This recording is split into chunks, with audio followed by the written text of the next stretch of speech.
जय श्री राम। जय श्री राम। जय श्री राम। मेरे भक्त मित्रों, मैं रामचरितमानस श्री गोस्वामी तुलसीदास जी महाराज द्वारा रचित से अयोध्या कांड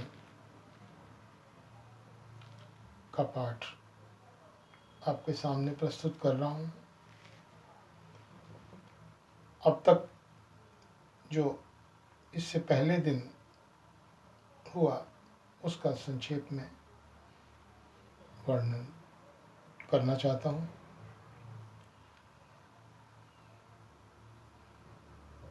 श्री रामचंद्र जी, सीता माता और श्री लक्ष्मण भ्राता तीनों माताओं से मिलके अब सुमंत के साथ राजा दशरथ से आज्ञा लेने के लिए उनके पास उनके कक्ष में आते हैं। वह वर्णन इस प्रकार है। सिए सहित सुत सुभग दो, देखी देखी अकुलाई, बारे बार स्नेह बस राउ ले ही उरलाई। सीता सहित दोनों सुंदर पुत्रों को देख देख कर राजा अकुलाते हैं और स्नेहवश बारंबार उन्हें हृदय से लगा लेते हैं। राजा व्याकुल हैं, बोल नहीं सकते। हृदय में शोक से उत्पन्न हुआ भयानक संताप है। तब रघुकुल के वीर श्री रामचंद्र जी ने अत्यंत प्रेम से चरणों में सिर नवाकर उठकर विदा मांगी। पिता आशीष आयुष्य मोहि दीजे, हर्ष समय विस्मय मत कीजे। तात किए प्रिय प्रेम प्रमादु, जुस जग जाऊ होए अपवादु।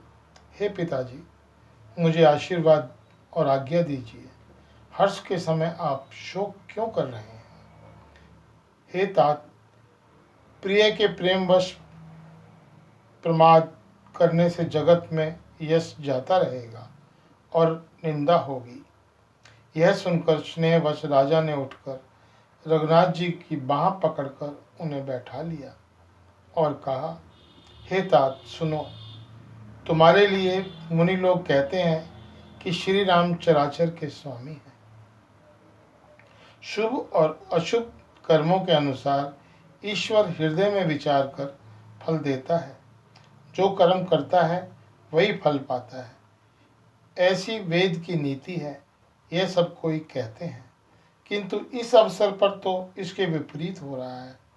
अपराध तो कोई और ही करे और उसके फल का भोग कोई और ही पावे।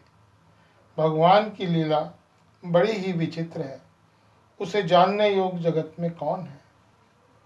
राजा ने इस प्रकार श्री रामचंद्र जी को रखने के लिए कुछ छल छोड़कर बहुत से उपाय किए, पर जब उन्होंने धर्म धुरंधर धीर और बुद्धिमान श्री रामचंद्र जी का रुख देख लिया और वो रहते हुए न जान पड़े, तब राजा ने सीता जी को हृदय से लगा लिया और बड़े प्रेम से बहुत ही प्रकार से शिक्षा दी।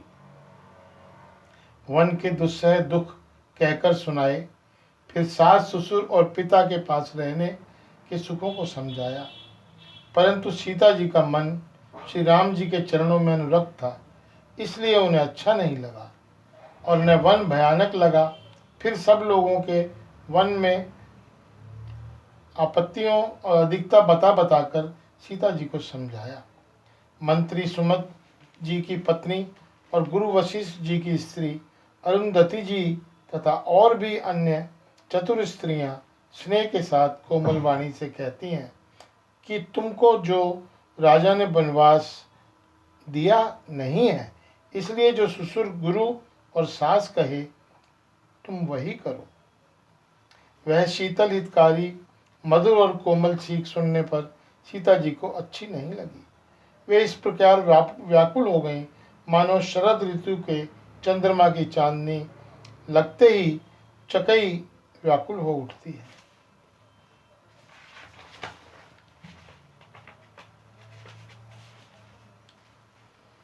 सीता जी संकोचवश उत्तर नहीं देती। इन बातों को सुनकर कैकई कमक कर उठी। उसने मुनियों के वस्त्र, आभूषण, माला इत्यादि और बर्तन, कमंडल आदि लाकर श्री राम जी के आगे रख दिए और कोमल वाणी से कहा कि हे रघुवीर, राजा को तुम प्राणों के समान प्रिय हो। प्रेमवश दुर्बल हृदय के राजा शील और स्नेह नहीं छोड़ेंगे। पुण्य, सुंदर, यश और परलोक चाहे नष्ट हो जाए, पर तुम्हें वन जाने को वे कभी नहीं कहेंगे। ऐसा विचार कर जो तुम्हें अच्छा लगे वही करो। माता की सीख सुनकर श्री रामचंद्र जी ने बड़ा सुख पाया, परंतु राजा को ये वचन बाण के समान लगे। वे सोचने लगे, अब भी अभागे प्राण क्यों नहीं निकलते। राजा मूर्छित हो गए। लोग व्याकुल हैं, किसी को कुछ सुध नहीं पड़ती, क्या करें। श्री रामचंद्र जी तुरंत मुनि का वेश बनाकर और माता पिता को सिर नवाकर चल दिए। वन का सब साज सामान सजकर आवश्यक वस्तुओं को साथ लेकर श्री रामचंद्र जी श्री सीता माता और भाई लक्ष्मण सहित ब्राह्मण और गुरु के चरणों की वंदना करके सबको अचेत करके चले। राजमहल से निकलकर श्री रामचंद्र जी वशिष्ठ जी के दरवाजे पर खड़े हुए और देखा कि सब लोग विरह की अग्नि में जल रहे हैं। उन्होंने प्रिय वचन कहकर मन को समझाया। फिर श्री रामचंद्र जी ने ब्राह्मणों की मंडली को बुलाया। गुरु जी से कहकर उन सबको वर्षासन वर्ष भर का भोजन दिया और आदर, दान और विनय से उनके वश में कर लिया। फिर याचकों को दान और मान देकर संतुष्ट किया तथा मित्रों को पवित्र प्रेम से प्रसन्न किया। दासी दास बुलाई बहोरी, गुरु करे सौंपे बोल कर जोरी। सबके सार संभार गोसाई, करवे जनक जननी की नाई। फिर दास दासियों को बुलाकर उन्हें गुरु को सौंपकर हाथ जोड़कर बोले कि हे गुसाई, इन सब की माता पिता के समान सार संभार देख रेख करते रहिएगा। श्री रामचंद्र जी बार बार दोनों हाथ जोड़कर सबसे कोमल वाणी से कहते हैं कि मेरा सब प्रकार से हितकारी मित्र वही होगा जिसकी चेष्टा से महाराज सुखी रहें।